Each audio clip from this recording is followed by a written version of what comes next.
Hello all and welcome into Best the Boys reading vlog for the Howling pack. Yeah, I love the cover, by the way. So if you've watched my other vlogs, you probably know that I'm currently in the middle of a reading slump. Not fun. So it's end of May and I haven't started that book yet, so I will start it now if I can. Hopefully it will work and I will get sucked into the story, whatever.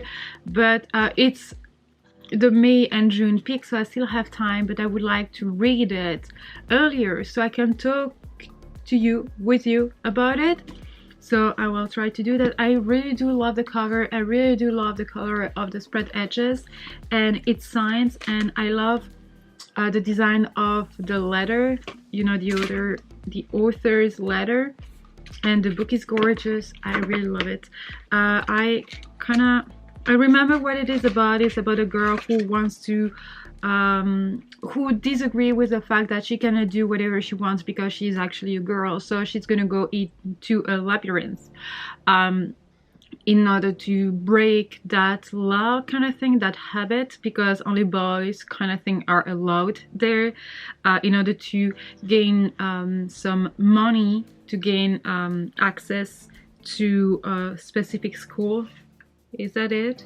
I think that was it. Yeah, to compete for an esteemed scholarship to the all-male STEM-Wake University. Yeah, where women train in wifely duties and men pursue college education, 16-year-old Ren Tiller wants nothing more than to become a scientist. So it sounds like it could be a girl power kind of thing. I really hope it's not going to be that cheesy. It's not going to be like a stupid female character. Like sometimes it's really like the boys. Okay, that may be an unpopular opinion, but I feel like when the main character is actually a boy, it's more like complete, like the guy has different aspects in his personality. And most of the time when the main character is actually a girl, I feel like she's too much, or she's just like bland, or she only has one face or whatever, you know what I mean? Like she wants to be a rebel, so she's gonna be I don't know how to explain that. I should maybe think about it and try to find the right words to express myself about it. But like for instance, instead of Sorrow, I really love Sorrow because I feel like she's a daughter, she's a politician, she's a friend, she is so many different stuff. She has layers and I really love her. And in some other characters, female characters,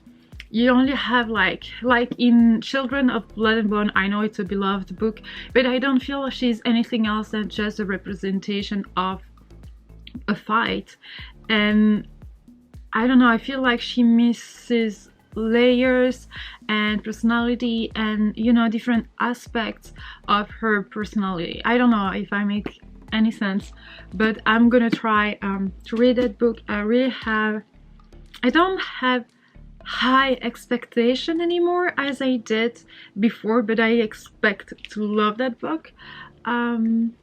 So yeah, we'll do that. So in case you don't know, I'm kind of sick, not like physically sick, but mentally sick. I really feel like crap, but I really hope this will cheer me up and will help me get back to reading. So I will do that, wolves, and yeah, I will start that so I can talk to you on Goodreads. And also I did something new on Goodreads. So let's say I'm actually talking to the camera about the book, so I'm gonna be filming my reading experience about that book, but I will not publish the video before the end of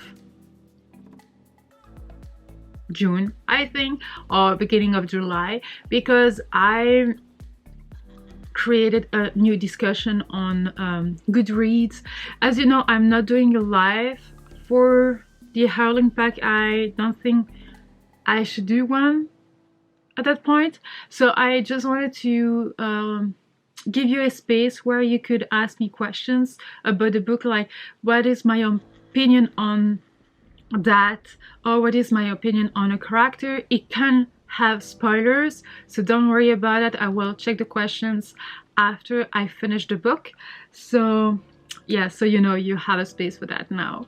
And that's kind of like a life, but not a life. Whatever, I'm gonna start reading and I will talk to you later.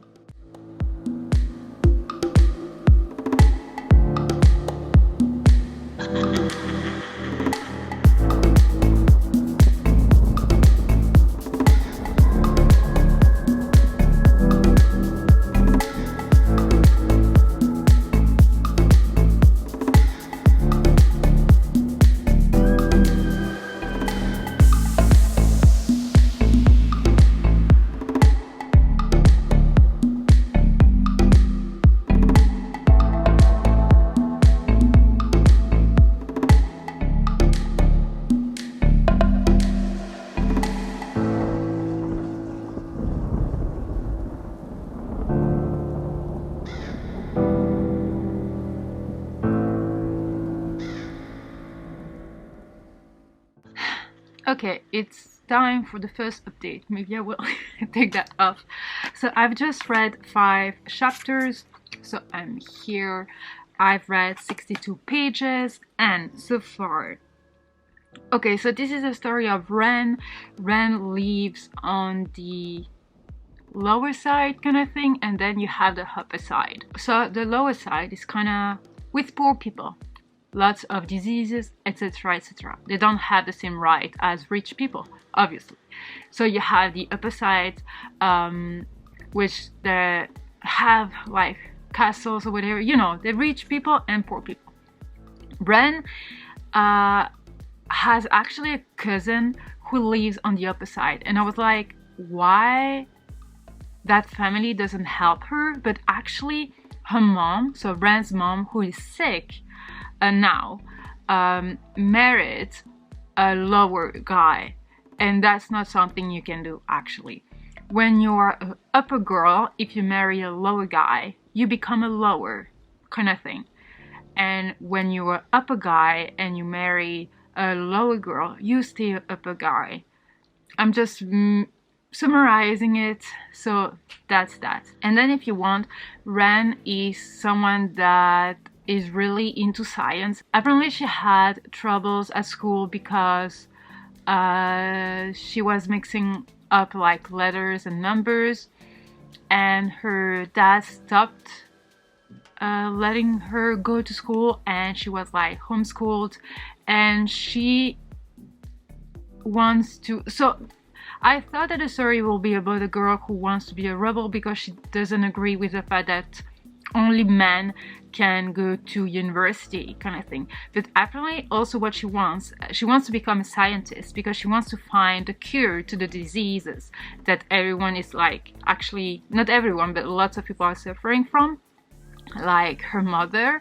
So it's not just a rebel, so that I like. It adds some layer in her character. And now she's actually like, in the first chapter you will see she's like playing with a dead body, a cadaver, and that cadaver just exploded and she's full of like dirty things. And it's, I don't know how to explain that, but the character is kind of funny without being funny. Like, it's very entertaining. And also the other character seems fine. Nothing is very in depth, you know what I mean, like so far, but it's interesting. So at the very beginning we learned that she actually loves playing with dead bodies, etc, just to get samples so she can find a cure for the disease. She lives with her sick mother and father lower, the mother was an upper. She has some friends. She apparently has a crush on a lower guy, but her mother wants her to be with the upper guy. She's allowed to participate in the parties around that labyrinth thing because she's actually invited by her aunt, so her cousin's mother. And besides that, I don't know how I feel about the book because it's very entertaining, it's easy to read, it's enjoyable, but nothing really happened. Like, lots of little stuff happened, but I feel like it's more entertainment than actually a story building, you know, world building. Oh yeah, world building, there is none. Like, I cannot picture anything in that word. I'm sorry, I cannot imagine a room, I cannot imagine the city. I can only imagine like what I had in my head is like small houses almost destroyed, and on the other side you have huge castles. That's what I see, but I don't think that's actually what is in the book. That's just the way I see it. Like in Game of Thrones, basically you have Cersei's castle and then small houses. That's how I see it, but that's just me imagining it, so I don't see anything. So I'm having trouble with that, because I think world building is super important, especially in fantasy. So far I don't see the world building. Character development, I'm curious about what's coming, because I thought at the beginning Ren was just there to be a rebel, but apparently she wants to cure a disease and she's gonna break the law kind of thing. So I'm curious to see what's gonna happen. I'm curious about the labyrinth, because apparently it is owned by a guy, but we don't know him, we've never seen him, etc. So I want to know who he is, if there is actually a he behind the labyrinth, because apparently it could be a guy who loves death people and he eats them or whatever, or a guy like a death or a dead wizard, or maybe someone who needs bodies in order to feed the labyrinth. It's kind of weird so far, so I don't know who he is. I will be curious to know about that. And yeah, I would be curious to know what's gonna happen in that labyrinth. I'm scared that it could be like predictable, that she will win the competition or maybe be the second, etc., and that she will discover a big secret behind that guy, you know, the labyrinth owner. I just hope nothing is too cheesy, even if it's predictable. So that's it. Yeah, I don't really know what to say. I'm just at the beginning, so I'm gonna continue reading it. It's very easy to read, etc. There are some parts that are like, I don't want to say funny, but entertaining. And yeah, it's just like, I feel like it is interesting. I think I could like that story. So far my predictions are like a 3-star book. I'm not sure, obviously, but I would be curious to read more of it. Writing side is okay. I mean, it's easy. I honestly don't know what to say, because nothing really happened and I feel like it's a bit blank so far. But I'm also trying to get over reading slump, but I think I'm on a good way, because I've read 62 pages. So yeah, so I will probably talk to you a bit later. I made some tea, so I'm gonna drink some tea and then I'm gonna continue reading.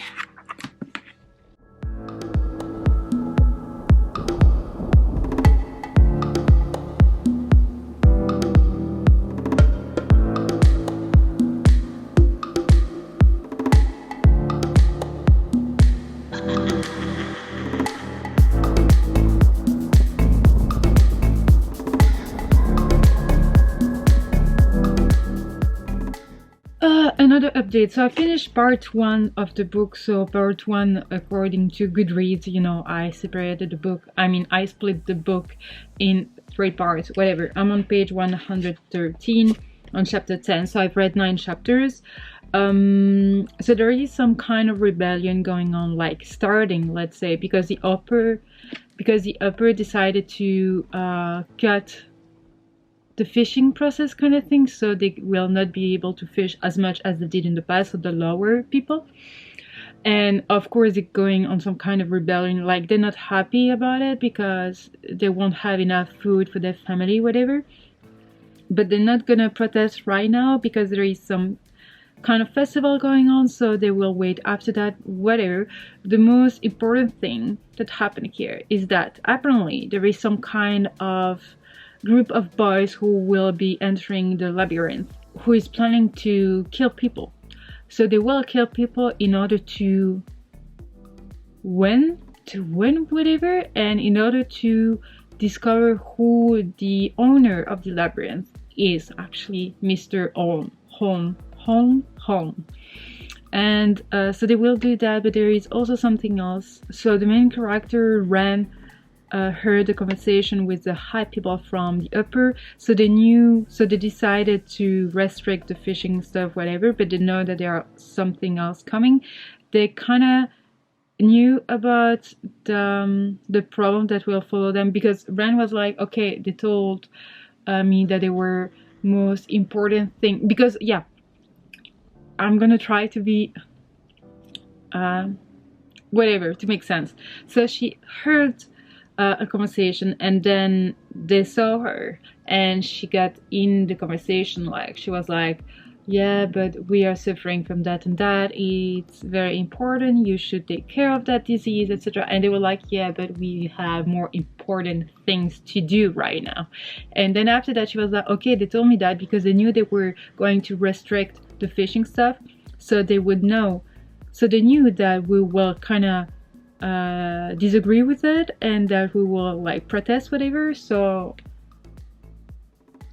I don't know what I was trying to say, never mind. So she heard about the young boys trying to like set up a plan in killing other boys in order to win, blah blah blah. She knows a bit more about what's going to happen to her people, so the lower people. And also there is some kind of relationship with a boy, Lute, who is a lower boy, and I actually, from what we've read about him, not much, I like him. But then apparently the upper society, so Ren's aunt wants to kind of create a relationship between a upper boy and Ren, so Mr. King, let's say. And she liked him in the past, but before he wanted to be a scientist because he wanted to find a cure for the diseases, but then 40 months ago he decided to be a politician, and she doesn't like that. So they're not quite friends anymore, they're not quite enemies either, but apparently people see them as a couple to be, but she likes Lute, which is a lower boy, and which seems to be like a cold boy, but one who cares kind of thing. And I don't know what's gonna happen, because at that point so she escaped, so Ren escaped the party because she wasn't having a good time, and she arrived in the middle of a small riot in the lower side of the city, and Lute helped her escape, whatever. And then in front of her house, when they were saying goodbye to each other, two people from the upper side, so King, Vincent King, and his father were there, and they were like, oh, we just wanted to make sure you got home safe, blah blah blah. And then Lute was like, okay, you're friend with him, and blah blah blah.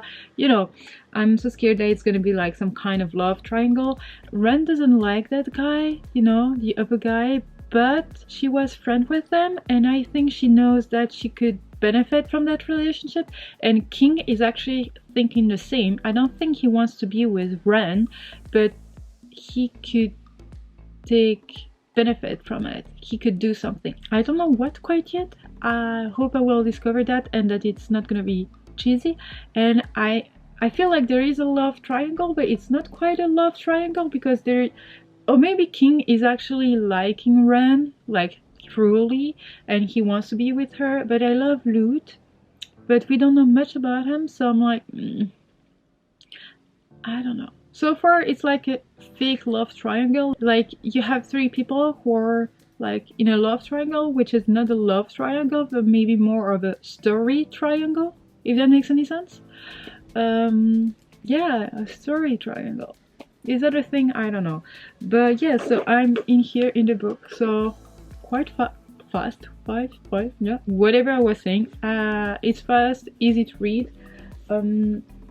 But I'm super hungry, so I'm gonna do some edamame, and then maybe I will watch something while eating that, and then I will continue reading. I could finish it today, maybe. And I'm also gonna write my thoughts on Goodreads because I've read part 1. Never mind. So I'm gonna eat because I'm hungry. Oh, what's that? Why do? Never mind. Yeah, I'm hungry, so I'm gonna eat, and I'm out of focus. And my hair. Oh, I look like Einstein. Like, never mind. No, I don't look. Whatever. Talk to you later.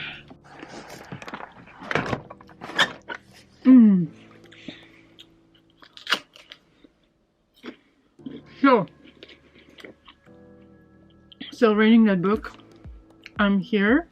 So I'm way past, not way past, but past halfway through the book.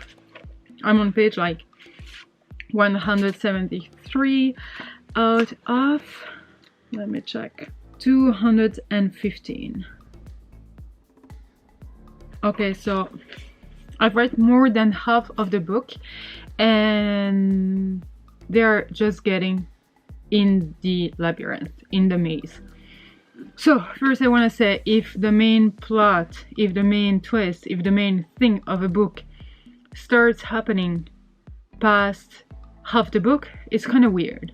No, maybe not. I don't know, because the beginning was entertaining, so I didn't mind waiting for the labyrinth because of the character development. I mean, there is not much of character development, but I will say, like, world building, I don't know, actually. I feel like there is something missing, but it's very entertaining. I really love the characters. I love what's happening. It's just not deep enough to go for 4 or 5 stars so far. We never know. Also, Ren's cousin's gonna go into the labyrinth with Bran, and I'm like, it makes sense because she will need help. I'm pretty sure of that, but at the same time, her cousin grew up in a world where she didn't do anything, and she wasn't even allowed to be brave enough. I don't know. I cannot picture actually the difference between a man and a woman in the upper side of the world. Like, I know women are not allowed to go to university kind of thing, but are they allowed to do anything else besides it? I don't know. Are they allowed to do whatever they want instead of just being a mother, etc., etc.? So I'm not sure of that, I want to say. So I don't know if it's okay for a character on the other side to be like normally rebel and, you know, stubborn, etc., and brave, or if it's not normal. If it's not normal, she should have been more hesitant. I'm talking about Ren's cousin. I feel like this book is very entertaining, as I said a few times already, but there are some stuff missing. Like, we're going from one extreme to another one. Like, I still don't see much of the world building. Like, I still cannot really picture what the world looks like. I have pictures in my head, but I think that's what everyone has while reading a book, but I don't really see like anything. I don't know. It's really weird. And the fact that for people, like, lots of people are against what the upper side says. So, I mean, talking about the lower people, the lower side of the place, but they will stop doing any kind of riot the day of that festival in honor of the people going in that maze.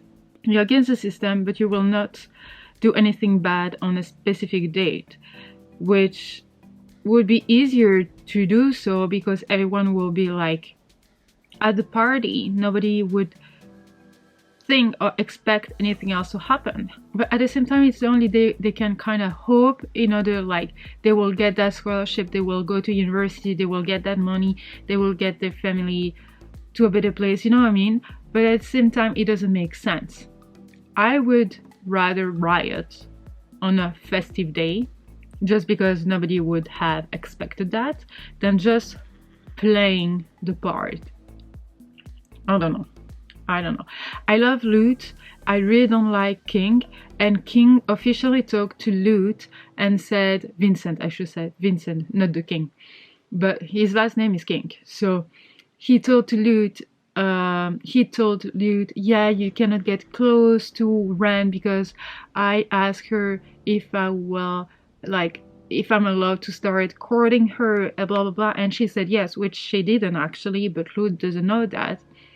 But Lute will probably see her in the labyrinth. I don't know what to expect actually. So they're getting in the labyrinth now, so we'll see how that goes. But yeah, I think I will be able to finish that book today. I don't know what to expect, so I don't know what's gonna happen. I feel like nothing bad will happen, but it should be like, I think maybe some people will die, but not people we care about or we read much about, you know what I mean? Like just a side character kind of thing. I don't know. I want to know more about that labyrinth, and since when the girls are not allowed to go in the labyrinth, because actually it says on the letter they get, it says person, all gentle persons of university age. It doesn't say all gentlemen or something like that, so that's weird. So maybe it means that just the upper people want only boys in the labyrinth, or maybe they don't understand what gentle persons means. I don't know.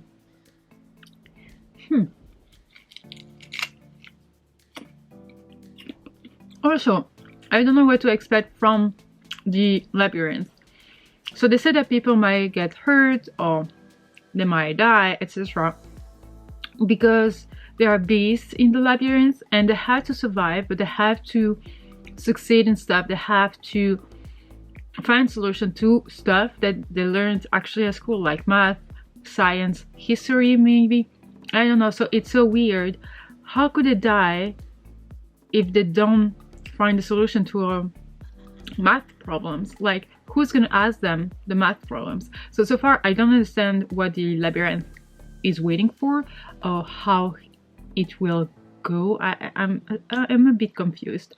I'm curious though. I really want to know. And also, does the fact that she is a girl and the fact that she will win will allow her to know about the labyrinth's mystery?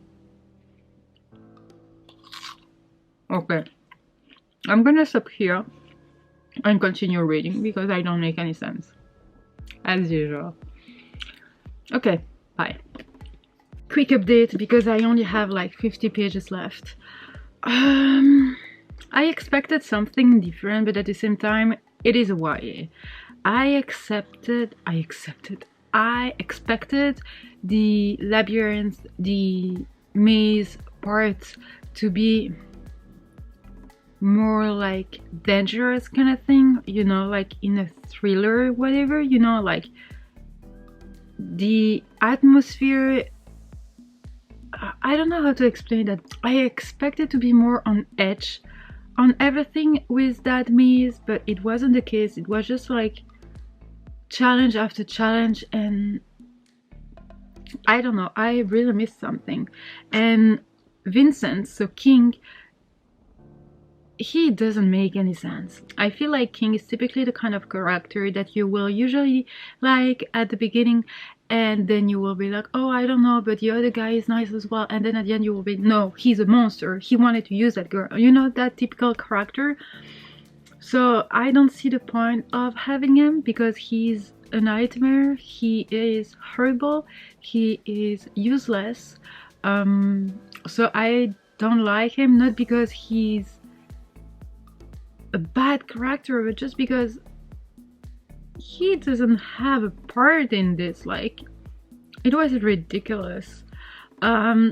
Also, I really loved that Selene, so Ren's cousin, said it is okay, Ren, if you want to be what a man is, if you want to go to uni, if you want to learn, if you want to be famous for some stuff, it's okay if it's your dream, and I will be proud of you if you do achieve that.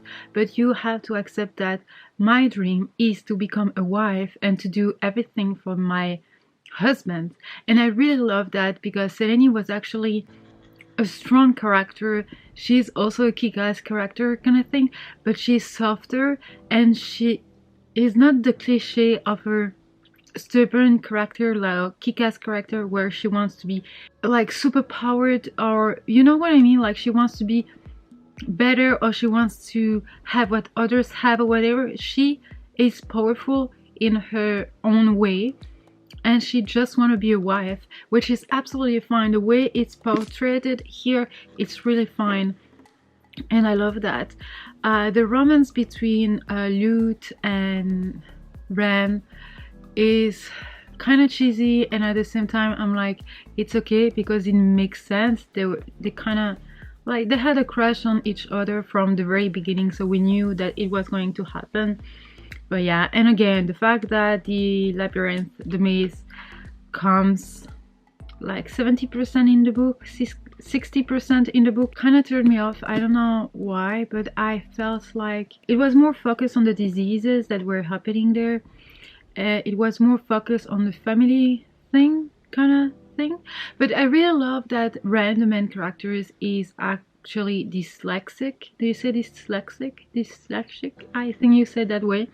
And there is also like Lute's little brother is autistic, which I really appreciate the fact that it says here that he is autistic, but it doesn't like go further into detail so far, which is absolutely fine, because sometimes when there are like so much representation in a book, it's just like a representation to add a representation, and not because it adds anything in the story, to the story. Of course, Ren got that scholarship, and she's gonna be allowed to take that test to see if she will actually go to that university. It was that was predictable, of course.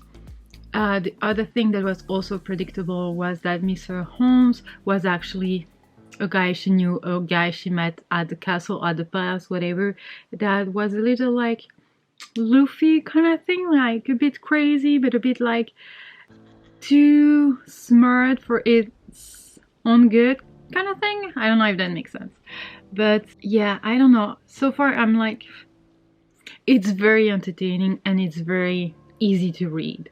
Now I still think it's more like a 3 stars than anything else, but I have 50 pages left, and she won the scholarship, so maybe something's gonna happen. I don't know. And also something else, like we have some ghouls or whatever, or some spirits, ghosts, whatever in the story, and I love that. I love that kind of detail. But here I don't see why it's in there, just because there is no good and bad in that book. And usually when you put ghosts or whatever, it's to remind you that there is some light somewhere, that the good will win, and blah blah and blah blah. And here you have the ghouls or the ghosts or the spirits, and first, they don't really scare you because you don't read much about it, like about the attacks, etc. And second, there is nothing else coming from that after the attack. I feel like this book has lots of good ideas, but it's not done in the best way possible. But at the same time, I find it cool for YA, but it's maybe more like a middle grade YA than actually just a YA, if that makes any sense. Like it's YA and not YA almost new adult. So I've just finished the book, so nothing much happened except like a conclusion of the story. And what is actually cool is that she put a recipe at the end of the book, but there is also discussion questions. So for instance, even though the book is a light fantasy, what aspects of Two Basic Boys mimic our own world today? Specifically consider the political, social and educational challenges. I want to say there is a real difference between men and women in our world. Like even me at uni, so I work for a university, my monthly paycheck for the exact same job is lower than the one of my colleague who is a man of the same age, same stuff, etc. I don't feel it's quite right. And even in our society, when you open like a children's book, you will see a girl cooking, cleaning, and then a man playing, a boy playing with cars, etc., a bank or whatever. Yeah, I want to say that. And it is so true that we keep saying to the girls, you can do whatever you want, you will be able to, you will change the world. And that's not like, it's super cool to say to young girls, you will be able to change the world and whatever. But what is wrong with that is that you need to repeat that. You keep repeating that because you think that they need to hear that, because they don't actually feel like they could change the world, if that makes any sense. I think it does actually this time. But yeah. Into the Best Boys, Ren dreams of being a female scientist in a kingdom that won't allow it. And yet she believes in herself enough to buck tradition and rewrite society's rules. What dreams do you desire to see fulfilled, and what challenges do you face? If you could accomplish anything, what would it be? And what are you waiting for? That's actually a good question. Lots of good questions. I don't really know. I think I will... I don't know, redo the society, recreate the society, like change everything I'm not talking about chaos or anarchy. I don't want that. But I can only talk about what I know. Like, in Belgium, the politicians, the politics haven't changed in years. When my dad came in Belgium, the politicians that had the power in Belgium are the same than the ones that are in top of the political list today. So there are a few, there is a few modification or whatever, like one stopped working, but his son is working and has the same political ideas or whatever. Like, nothing has changed. And it was like 30 years ago, and it's still the same today. So the world changes and the people change. We don't need the same thing as we used to, and we don't want the same thing. Like, we are more aware of what we're doing to the planet. We are more aware of what we're doing to ourselves, health-wise. We are more aware of what we're doing to the animals, etc. So our needs, our new generations, are not the same needs as the people before us. So I think in order to change the world, in order to change our politics and to change our system, whatever, we have to start kind of fresh. And it might be difficult for a time. It might be like chaotic, like I want to say, yeah, anarchic, like an anarchy or whatever. But maybe that's what we need, a fresh start.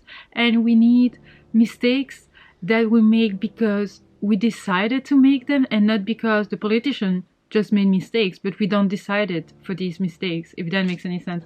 And I'm talking politics to you, that's not good. Okay, Vincent and Ren used to be friends until his choices surrounding a mistake he made changed aspects of his character. Do you think that happens in real life? Do you think he could have become a better person in spite of the mistake? How? Oh yeah, I forgot to talk about it actually. He actually created the virus, the disease, by accident, because he was playing with the rats in cages and he let one go away for himself, whatever. So the disease came from there. I think as a kid it's normal to make mistakes. Okay, it had a huge consequence in the book, but I feel like it is okay to make mistakes. We learn from our mistakes, and it's scary, but you should or find a solution very, very fast, quick, or you should ask for help. He could have become a better person, because I don't believe that everything you do, like everything you did in your past, will define you your entire life. I made mistakes, like that's normal, and huge mistakes. Whenever people remind me of that today, I'm like, it's in the past. Am I the same person today? Am I talking to the same person today? No, I'm not, because I changed, and I don't deserve you to push me down because you have some memories of me being not a bad person, but not as healthy as I am today. You know what I mean? So I think that everyone has a chance in becoming a better person. It's not easy. It's not always possible, but it's not impossible. So yeah. But I believe that some people are going to be bad people because they've been built that way, they've been used that way, and they don't know anything else, and sometimes they feel trapped in that bad thing and they don't see a solution. They only know that, and it's scary to change. So I feel it's a very, oh my gosh, she had good questions. There are multiple men in Ren's story who are good men. They speak, act, and support others in ways that are opposite of Vincent, his friends, and some of the adults. What's the difference between the good ones and the others? What specific behaviors made them honorable people? What was the difference between the way Lute and Vincent each treated Ren? Vincent, that's a very easy question. I mean, Vincent treated Ren because he needed her, not because he was in love with her, but he needed her in order to achieve his own goals. He needed her because he knew how she was and how she would help me reach what he was going for, what he was aiming for. When Lute knows who is Ren and he's okay with that, he's not trying to use her, he's not trying to change her, he knows who she is, and that's all that matters. He doesn't want to do anything with that. He just wants to be accepted by her. And actually that book is deeper than I thought, because I had thoughts now. Okay, maybe a 4 stars then. Ah, good question. Every author should include these questions. Yeah, and I think what's the difference between the good ones and the others? First of all, I want to say that the good ones were the ones that knew what having a bad life was. But it doesn't mean only that. It's just that Selene, I'm not sure how you pronounce her name. So Ren's cousin is actually a upper girl, and she's hanging out with her lower cousin kind of thing. And she's a good person, but she knows both sides. And I feel like when you're on one side or on the other one, you cannot be like good. Okay, in order to be a good person, you need to be able to be open-minded and open to differences and open to the fact that not everything is about you. And I feel like when you make a decision, you have to understand that it doesn't only impact you, but it impacts the majority of the people around you. And I think that the good people are most of the time in stories people who suffered a lot, who are in some kind of dystopian story, dystopian world kind of thing. And the bad ones are the ones who have the power, which is such a cliche, and I don't believe it's really true in the real society. Because here, nowadays in our society, you have rich people, you have poor people, you have powerful people, you have powerless people. That's okay, I understand that. But with everything that's going on here now, oh my gosh, this is a dangerous subject. I feel like the people who need help from the powerful people are not ready to accept that they should give up on some stuff in order to be on the same level as everyone else. It doesn't make any sense. But for instance, some people say that we have to make rich people pay more taxes, or that we should make them pay bills higher, or like let's say they're on the road, the highway, and they're driving at 200 miles an hour when they should only be driving 150, so they're gonna pay something and it's gonna be like higher than someone who is not rich will pay, you know what I mean? Like poor people will pay $20 and then the rich one will pay $2,000. I don't think that's fair.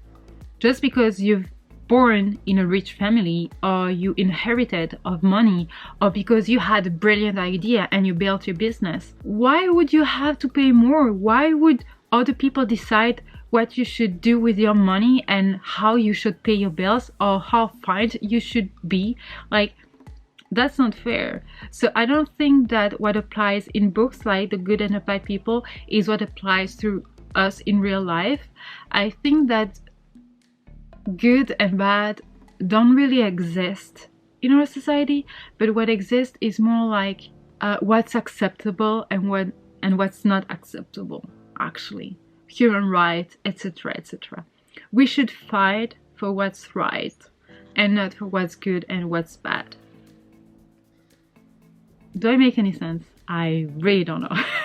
The families in Rand's story are a reflection of my own community. They all have different needs, some financial, some physical, some logistical, all of which influence their daily lives and decisions. What needs can you relate to? I'm not actually sure. Financial, I don't have any issue with that. I'm lucky. Physical, if it's like health, yeah, I will need help, but we cannot really figure that out now. And logistical, I'm not sure I understand the question actually, but I will say physical because I need the help of some people when I'm really down physically with my headaches, migraines, and heart issues. So we'll say physicals. The politicians in Rand's world made a decision they believed was good for the environment and the community.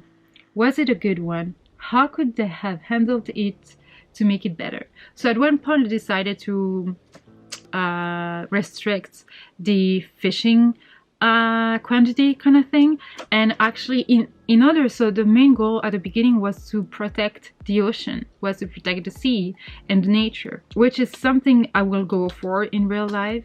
But here what they didn't do is that they didn't ask the people living from the fishing if that would be possible, of what they needed in order to survive.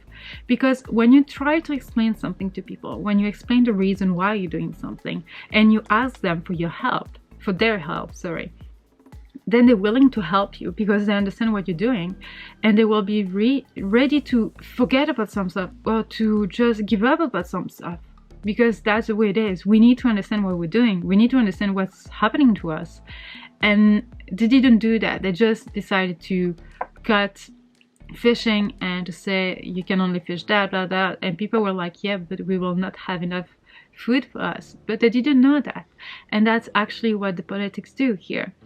They cut stuff. They decide to, I don't know, lower salaries or higher taxes, and in order to save the planet, which is something that's happening here. I'm sorry, but when I want to be as paperless as possible, I want to be as wasteless as possible, I want to do everything for the earth. I'm already trying my best for the animals, cruelty-free vegan stuff, and I want to do for the earth. I'm not buying like water bottles anymore. I have mine. I don't buy any straws. I have mine.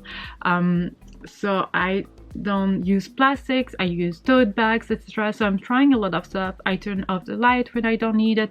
I try not to take a 50-minute showers every single day, which I don't, but so you know, I don't take baths. I do a lot of stuff.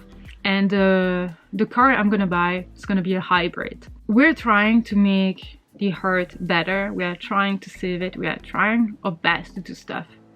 But in order to do even better, we need to pay more taxes. What the heck is that? Like, please find a solution that's livable. Something. Oh, the battery is dying. Coming back. Okay, I'm back. So we're saying that in order to save the planet, we have to pay more. And it's not okay because it's not livable. So people just don't care because they're paying more, so they feel like they can waste more if they're paying more. Just the fact that I need to buy a new car, it's fucked up.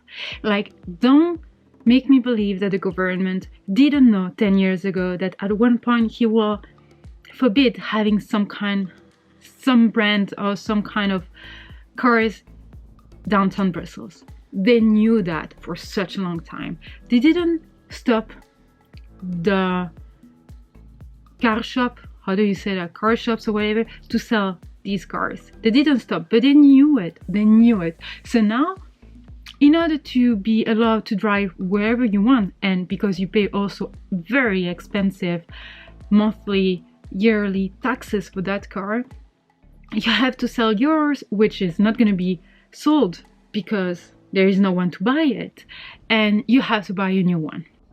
I don't see how anyone would see that as not fucked up. I totally agree.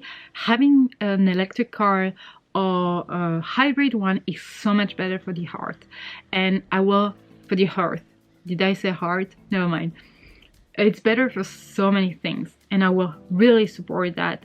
And I'm for everyone. Like, I really wish everyone could afford a hybrid car and whatever. This is what we need for the future.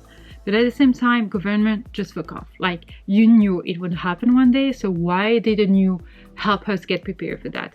Why didn't you help us build the houses differently, you know, for the energy? Why didn't you, I don't know, wow, this is so political, please don't hate me. Yeah, ask us for our opinions, because like already in Belgium, like 50% of my salary goes to taxes. It's huge. It's huge. And you know that I pay every month for my health insurance kind of thing. That's something different in Belgium. It's not like a real insurance, whatever. I have to pay every single month because it's an obligation here. You have to. But I have no rights. Whenever I get sick, whenever I need medication, whenever I go to the doctor, I have to pay the full price, even if I pay that monthly insurance, whatever, just because I wasn't working in Belgium in the past, and because I have €1 more than the minimum whatever for that to have the right to have everything or whatever, or because I'm not sick enough, or because I'm old and stuff like that. There are so many excuses for that, and I disagree with that. Like, I have the obligation to pay every single month for that insurance, health insurance, but I have absolutely no right to use it whenever I'm sick, just because I don't know. I don't know. That doesn't make sense to me. So yeah, fuck you, Belgium. Multiple times through Ren's story, she encounters specific boys talking to her or about her in ways that make her uncomfortable. In one instance, Vincent not only defends German and Robin to Ren, he gets her to question the legitimacy of her own personal boundaries and beliefs. In another instance, the three boys talk about Ren, Selene, and other girls as if all they're good for is to get something from. And in repeated instances, various boys and men and some women use words, embarrassment, authority, or condescension to try to make Ren submissive to their opinions. How did this make you feel? Has this ever happened to you? What was the situation? For some women, such instances haven't been common. For others, those situations occur far too often. And for still others, those types of incidents are just a type of something far more painful. So allow me to say this: wherever you are, whatever has been done to you, it was not your fault, and it was not okay. Your opinions and feelings and body and mind are yours. They are precious because you are precious, and I'm so very sorry. If you have someone safe you can talk to, please do so. And if you need someone, please reach out to many resources available. And good place to start with: www.womenshealth.gov. Wow. Yeah, it happened to me. It happened to me a few times. Like, I've always said I will not have kids because I don't feel like having kids. I never wanted that. And that's something that is really, really not for me. And whenever I say that, people are like, oh, you stupid. Oh, you didn't find the right man. But that's why you're for here. You're a woman. You can't carry a kid, so you have to. And I'm just like, what? So that kind of things. Or I used to be in a very destructive relationship, and whenever he asked me about something, I was like being honest, and he didn't like my answer. So at the end of that, I was lying just to make him feel okay with my answer, with which is absolutely like disgusting. And I was so in that relationship, like I didn't know who I was anymore. I didn't know what I liked. I didn't know what I hated. I was just there to please him, not because I didn't want to please him. I just wanted him to leave me alone, and I didn't know how to get rid of him anymore. And I was just stuck in that relationship, which was so not good, and I was so down. Like, I don't know, I'm okay today, like I can talk about it. I'm over it. Like, it was so many years ago. I'm totally over it. I'm the kind of person who doesn't allow anyone to say something against what I believe in or whatever. I'm like, you don't believe what I believe, it's okay, let's talk about it, or let's just not talk about it, it's okay as well. But don't ever say that, oh, my nose, that what I believe in is wrong, or that I'm wrong, or whatever. Don't say that, that's just wrong. But yeah, it happens. I think it happens every single day, especially because we all feel like we have to be that way or that way in order to fit in the society. And which is absolutely brilliant with that book is that at the end of it, Ren says, I don't feel like I belong here. I don't feel like I will ever belong anywhere. And she's like, that's simply because I belong to me. And this is so true. Like, we totally forget that we belong to ourselves and that we don't belong to anyone else. That I wasn't expecting in that book. Actually, that book was quite deep. Like, it was deep, but not deep, you know what I mean? At the end of the book, Ren has a realization that changes the way she views herself and how she fits into the world. She struggled her whole life with feeling like she doesn't belong fully anywhere, when the truth is, she belongs to herself. What do you think of that concept? How might the way we interact with society and others change if we choose to belong to, love, be true to, own ourselves first? First, I think if we belong to ourselves, it's going to be very hard to have a normal life, to have an okay life, depending on, it could be like very hard depending on where you live. When I lived in Toronto, Canada, people were so open-minded. You could wear whatever you wanted. Your hair could be green and you could have like very long nails. You could have very strong makeup, weird clothing. People will just look at you, say hello, and that's it. Maybe some will judge, but they will not show it. I mean, most of the time it was like this. I've never seen anything not that way, if that makes any sense. Here, whatever you do, you will be judged. Whatever I wear, I will be judged. Here, having red hair is actually being, I don't know, Satan or whatever. And whenever I talked and said, yeah, I wish I had like green hair or blue hair or gray hair, people are just like looking at me and say, what? Where are you from? You need to calm down. And I'm just like, why? And whenever I put black nail polish or gray or green or whatever, people are like, you're supposed to put pink or nude or red, nothing else. And I'm not saying like, there are way worse countries than Belgium is. Belgium is just starting to get better for that, like opening the mind or whatever. But you can see the difference between open-minded people and very closed-minded people. I feel like our generations and all the new generations are getting better and better, but the opposite is actually true as well. So I don't know why I'm talking about that anymore. Oh yeah, true to yourself. So I feel like we all need to be true to ourselves. We need to do what we like. We need to live the life we want. But sometimes I really believe it's okay to do it in secret. As long as you're not hurting anyone, it's okay to hide it from the world if you want to. It's not okay if people make you hide it. But if you want to hide it, it's okay. There is a difference in my head, I swear. Like, if someone is forcing you to hide something, it's not okay. But if you want to hide it in order to not be judged, it's okay to do so. You can do that. Like, why wouldn't you? As long as you're not hurting anyone or anything. And also, someone asked me what I was thinking about the book, the plot, and the characters. So as I said, The plot was okay, but it could have done better. Like, I disagree. I mean, I disagree. I'm not okay with the fact that the labyrinth came in 60% of the book and not earlier. I thought it would be the main thing, but it's not the case. I love the characters except for Vincent King. I don't see the point of having him here, except that we just needed someone with a bad mind, with a bad behavior, you know, a character that you need to hate. I don't see the point of having him. The rest, I really like the characters. They were not deep enough, but the subjects, as I just said with all the questions before that, made me think and see stuff that I didn't see while reading that book.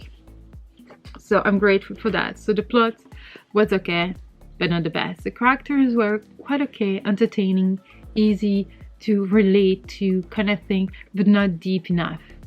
And then the overall like book, it was very entertaining. It was very entertaining. I want to give it 4 stars because of the questions, but I feel like it's more like a 3.5 stars. My gosh, I'm gonna sleep on it and read it tomorrow. But I really enjoyed it. I had a good time. Like, I started it today and finished it today. With the questions at the end, is a really good book for young YA people. It's very entertaining, and yes, there is some kind of feminism in it and girl power, but it's not overly descriptive and overly done. It seems like a huge thing in the book, but it's actually more like a detail. I don't know if that makes sense. Like, it's not a detail, it's something important in the book, but it doesn't take... We never talk about feminism in that book, if that makes any sense. And there are so many ways of being feminist. I think I made a decision. It's gonna be a 3 stars for me. Also, something that came up in my mind, something that bothered me a bit, is that labyrinth. It also made me think of Caraval. And if you know me, I didn't like Caraval. I haven't read the second book, which is Legendary, and the third one, Finale. Yeah. I don't think I will ever, maybe one day, I don't know actually, but it gave me some Caraval vibes because it was in a maze and everything was kind of fictive, like nothing was really happening, but people saw stuff. Like in Caraval, it's some kind of a game, but nothing is real. So I think that bothered me actually. That's why I couldn't like get deeper in the book, if that makes any sense. But it was way better than Caraval because the characters were more likable and the plot was more interesting and twists, etc, etc. So I will give it 3 stars. Yeah, and I hate comparing actually books to other books, but you can only compare something to something you know, if that makes any sense. I cannot compare a book to a movie, for instance, or compare a book to nothing, because how do I know that I didn't like that one? Because I know what I liked, so I always compare it to something else, and I just punched me. But yeah, 3 stars. I really think that the fact that the author left some questions for us at the very end is like such a good idea, and everyone should do that. But I really love that. I really love that. And I love the fact that there is some representation in that book with autism, dyslexia, etc. But it's not overly done. So I love that fact, because I feel like a lot of authors are putting some kind of characters in a story that it doesn't make any sense, but they're just throwing them in the story just to have some representation. Here she actually got inspired by people around her. But well, I think I'm gonna stop here because I've been talking for quite a long time.